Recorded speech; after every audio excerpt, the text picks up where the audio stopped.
Are you thinking of starting your dog or your cat on a dietary supplement for any reason? Now, it could be to tackle their arthritis, to treat their cystitis, liver disease, their coat condition, or intestinal disease, or just to try and optimize their general body health. Well, in this video, I ask you one critical question you need to ask yourself before starting, and then give you 6 tips to help you choose the best supplement for your pet. Stay tuned.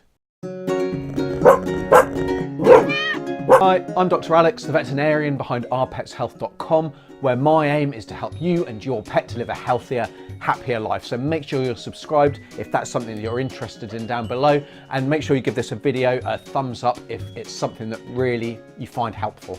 So before starting any supplement, the question that you must answer is this: do you really need to buy the supplement? What's the evidence that they work for the condition? You know, not all are harmless. A lot have little, if any, quality evidence to support their use. And I've actually got a previous video all about natural products versus pharmaceutical drugs that you should definitely check out if you're thinking of starting your pet on a dietary supplement. You know, also, is it right for your pet? Their diets might already have enough essential fatty acids or glucosamine in. A medication they're on might mean that actually the supplement you're wanting is contraindicated and may cause harm.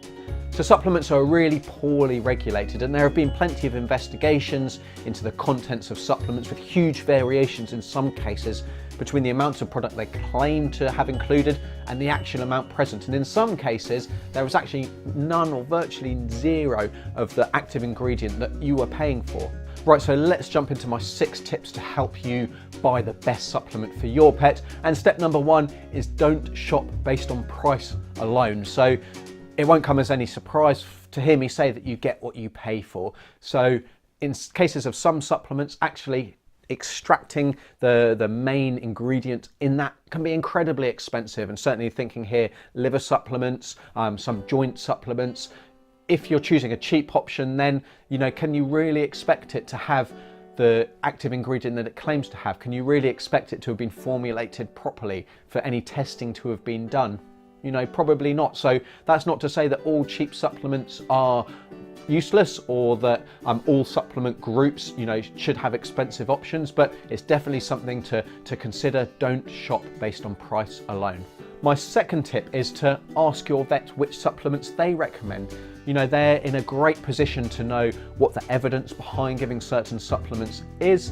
You know, is there something that, you know, they definitely think will benefit your pet? Is there something that they think is just going to be a complete waste of time and money? You know, and that's a really big thing to consider. You know, even with a cheap supplement, if you're giving it every day and if you're giving it for the life of your pet, the costs of that really add up, and it might mean that you're actually then unable to afford to give a treatment that we know works. So ask your vet which supplement they recommend, and if you're set on giving, say for example, a joint supplement, then they're going to know the best quality supplements out there, or some of the best quality supplements out there. Now, if you go asking about a particular brand, then it may well be that your vet doesn't know that. There are so many out there, it's impossible, you know, to keep up to date, but your vet will know which products that they trust and which ones they recommend. So they, you know, should really be your first port of call when it comes to deciding which supplements are best for your pet. Tip number 3 would be to stick with well-known brands, or brands that you already know and trust. So when new supplements get brought onto the market, we get a whole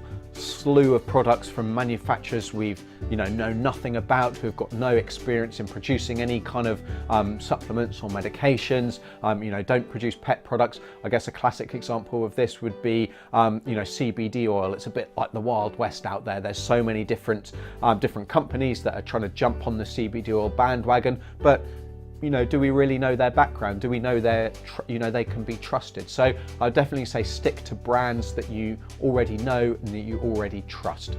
Tip number 4 kind of goes along with sticking with well-known brands, and that is to avoid online-only products. So if the only way you can buy a certain supplement is to go online to a website, in some far-flung country, and buy it through shipping, getting it shipped to you, then really, do you know what you're giving your pet?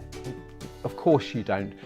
That's not to say that you can't buy online, but if the only way to do it is to go, like I say, to go onto a website of a company that you've never heard of and get it shipped to you, I just don't think you can trust that product. You've got no idea what's in it. It could be, it could be what you're paying for. It could be, something that's completely harmless, but it's going to have no benefit. It may even be that it's something that's going to harm your pet. So if you're thinking of buying a product online, then, can you get it from other sources? Are there multiple retailers that sell it? That's going to be a higher indicator of potentially being a more trustworthy product.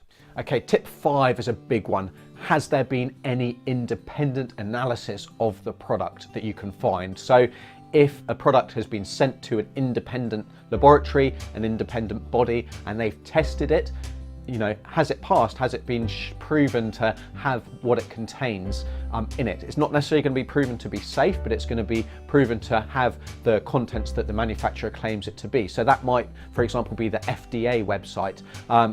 If you can't find anything like that, contact the manufacturer. Now, most manufacturers, they should be easily contactable. You should definitely easily be able to find their contact information. That might be a free phone number, it might be a website, it might be an email address, but they should be more than happy not only to receive queries, but to give you information if there is any independent testing. In fact, if it has been independently tested, then they should be really kind of pushing that. They should say, hey, look, this has been verified by a third party, so you don't have to rely on just what we're telling us. So checking to see if there's been any independent analysis of the dietary supplement or health supplement that you're thinking of giving your dog and cat is definitely something to seek out and to look for as a much better indication of quality of that supplement. Okay, and then step number 6 is just to be really careful with human supplements. So in many cases, a pet supplement and a human supplement may be identical. The difference might be just the picture that's on the label,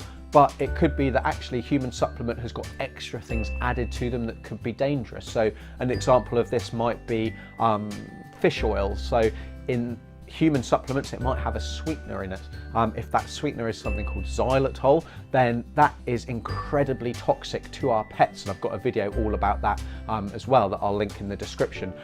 So it could have a sweetener, it could have extra quantities of vitamins that may then build up in the liver of our pets and cause serious problems there. So don't just think because it's safe for us to take and because it's not something that we need a prescription for or we need to see our doctor for, it will therefore be safe for our dog or our cat. That's definitely not always the case. So be careful with human supplements. Again, speak to your vet about what they would recommend, and don't just be tempted to give your pet the product and the supplement that you're taking yourself. Okay, so that's it. Those are my 6 tips to help you choose the best supplements for your pet. Again, I go back to that first question. Do you need to give it to your dog? Do you need to give it to your cat? Is there a proven benefit? Is there the potential for harm? Do we really know what's in it? Are they going to benefit from actually a different treatment modality? Is there a better use for your money? It's a difficult thing to consider, and we may think, well, there's no harm in giving it a go, but again, if it denies your pet the treatment with something that we know works, or it stops you making a change that would otherwise be made, then we really need to consider what's in your pet's best interest, and that's going to vary for each individual. So I'd love to hear your thoughts on this in the comments down below. What are your thoughts on supplements? What supplements are you already giving to your dog or your cat, and why? What benefits have you seen? I'd really love to hear your experiences in the comments down below. Through experiences we can understand why people are giving things and potentially what benefits our pets are getting as a result of those supplements. But until next time, I'm Dr. Alex from Our Pets Health, because they're family.